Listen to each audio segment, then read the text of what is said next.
I don't know if you guys heard this, but there was a coup in China. Xi Jinping was removed from the head of China and a military installation took his place. The head of the People's Liberation Army is now sitting at the helm with Jack Ma at his side. How could this have happened? How could this have occurred when China is the most secure and powerful nation on this planet? How can such a nation like the People's Republic of China, lacking any such vulnerabilities, go through a coup? I mean, this is 2022. This isn't back in the day when you're overthrowing Caesar or something like this. We're living in a world, especially in China, where everything is surveilled, everything is looked at, everything is watched to make sure that stuff like this doesn't happen. But do we know what's happening behind the doors of the Chinese government? Very rarely. It's very hard to know this. Today's video is brought to you by my favorite VPN and the one that I use myself, NordVPN. NordVPN is a fantastic tool that allows you to surf the internet anonymously. It protects your connection, it encrypts your connection so that no one can see what you're doing online and all of your data and information is safe. One thing that you really got to be aware of out there is phishing.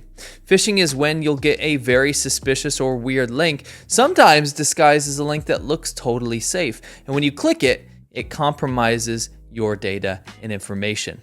To avoid scams like phishing, it's really recommended that you use a VPN like NordVPN, and especially NordVPN's threat protection feature to keep yourself safe. Don't forget to go to nordvpn.com/Laowinner. Not only are you going to get a massive, huge discount off of a 2-year plan, but you're also going to get 4 free additional months. There's no risk because you get a full-on money-back guarantee. NordVPN.com/Laowinner not only gets you the best VPN in the world, but also helps you support the channel. Now, I think you probably know by now that the coup didn't happen. In fact, it was fake news. Completely fake news. And where did this fake news come from and why did it happen is going to be an important question to answer, but something that's being ignored in this whole coup rumor, the coup attempt, hashtag China coup, all this kind of stuff. The more important thing to focus on is actually what did happen within the party, because it's been an absolute bloodbath. What is the truth in this whole matter? That's something that people are actually ignoring. It's been a great diversion tactic to get away from what's actually happening, because what has actually been happening is pretty crazy. Anyway, this rumor all started, from what I can see, from Falun Gong accounts, which is basically this religious movement that was banned in China. They kind of took refuge in different countries. They are heavily persecuted within the borders of China, but they do have a severe political motivation. They're very anti-CCP, as you would be if your group or your religion or your whatever was targeted by an authoritarian government trying to shut you down. But they've gained a lot of political traction. They've gained a lot of followers. They've gained a lot of influence in the sphere of anti-CCP kind of dissident sphere. And these accounts were proliferating this rumor that the military had moved into Beijing. Xi Jinping was deposed, and the general took over, and potentially even like later on down the road with the rumors, Jack Ma was going to be at the side of the PLA to take over the country. This all happened because of Xi Jinping's zero COVID policy and the real estate crisis and the economic downturn and kind of losing favorability around the world. Could potentially have foreign influence, all this kind of stuff. It kind of spiraled out of control. And actually, I got a lot of this information by this mapping that a lot of these people were doing on Twitter, which is fascinating. This big data stuff. You can actually map where the tweets started and how they kind of proliferated around the internet. And what happened was they started from these Falun Gong accounts and they kind of went into the Indian news cycle and the Indian news sphere and spread around like wildfire all over the place, to the point where it was actually a trending hashtag on Twitter, which is crazy. I mean, a trending tag was completely false news, which was wild. Anyway, a lot of these things kind of aligned for a reason.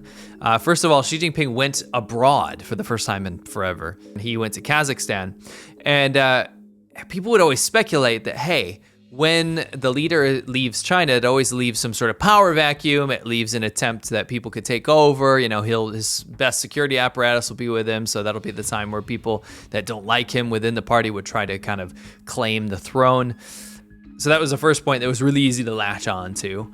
The second was there was huge military mobilization, and that looked really strange. It looked really weird. That being said, there are parades coming up. There's a huge meeting to see if she gets a third term that's coming up. All of the stars kind of aligned for something weird like that to be happening. And let's be honest, in China, if you've lived there, things happen without notice. Like, they'll do things without telling the populace, hey, this road's gonna shut down. Hey, we're gonna shut down the entire city square.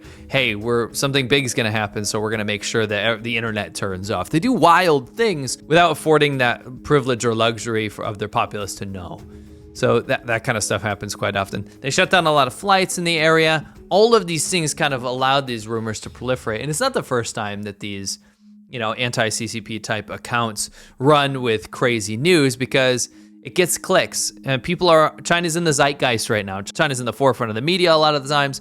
People are looking for China news to try to see what's going on. And when you lead a country like China that has a completely opaque system where you're not showing people around the world what's actually happening, when you don't have a transparent democracy, when you run behind closed doors pretty much for everything you do, it allows rumors like this to proliferate. But basically what happened was Xi Jinping, because of the zero COVID policy, goes abroad, comes back and has to do the quarantine time that's mandated by the Chinese government.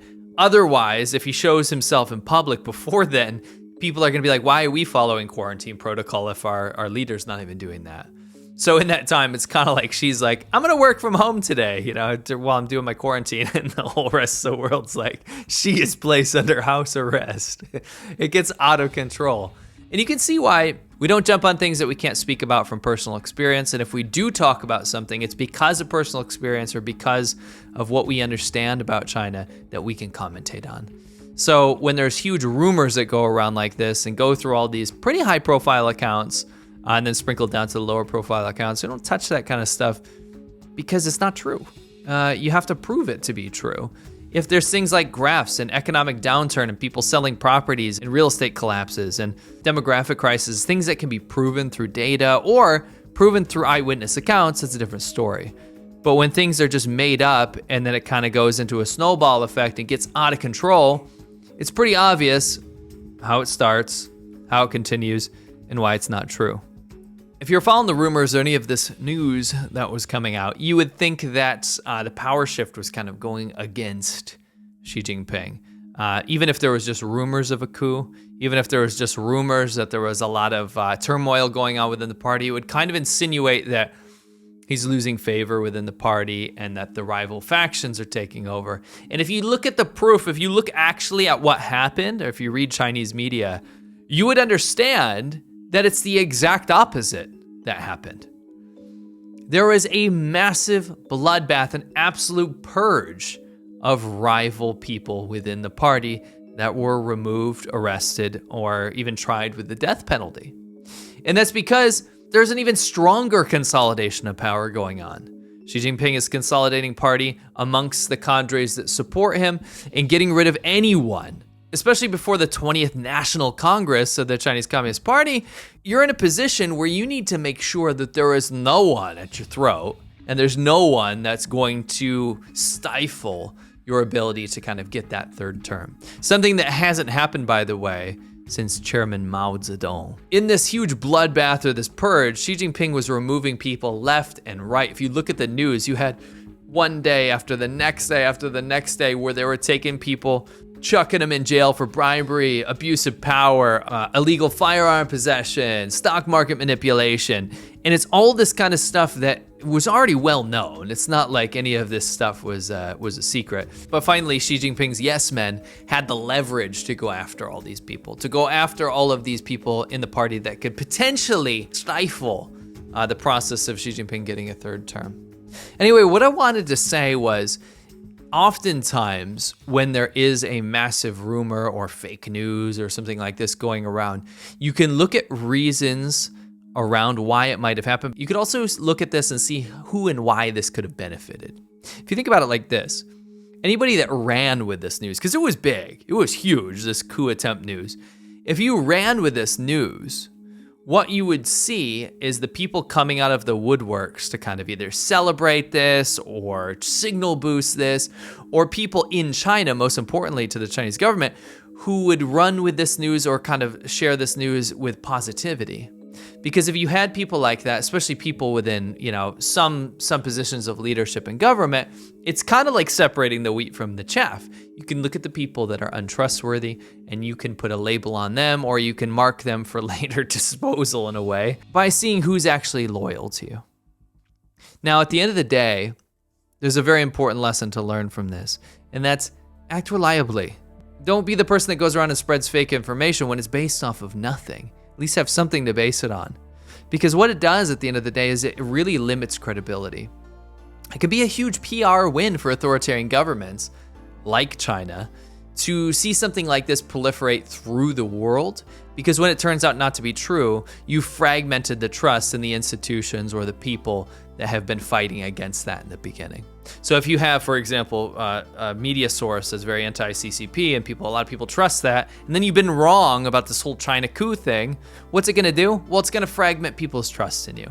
And that, for the greater whole picture of this whole thing, to be pro-human rights in general, to be anti-authoritarianism in general, you kind of put a dent in that. And that's really unfortunate. It could be really damaging to the whole reputation of a greater non-collective movement, a greater movement of people that want to come together and support human rights across the spectrum, across the world, right? So I hope you guys understand that there's a lot at play here, but it's not always good to jump on rumors, because a lot of the times they turn out not to be true. And it's especially important to adhere to the truth when we're talking about a country like China that has a law against rumor spreading. It's a country that provides such darkness for its people that have no idea what's going on, and then charges them with criminal offenses for spreading rumors. To understand that a country that has laws like this is the kind of country that you have to treat with utmost scrutiny and truth, to use facts and eyewitness accounts when you want to make a point. Hope you guys enjoyed the video. I'll catch you on the next one.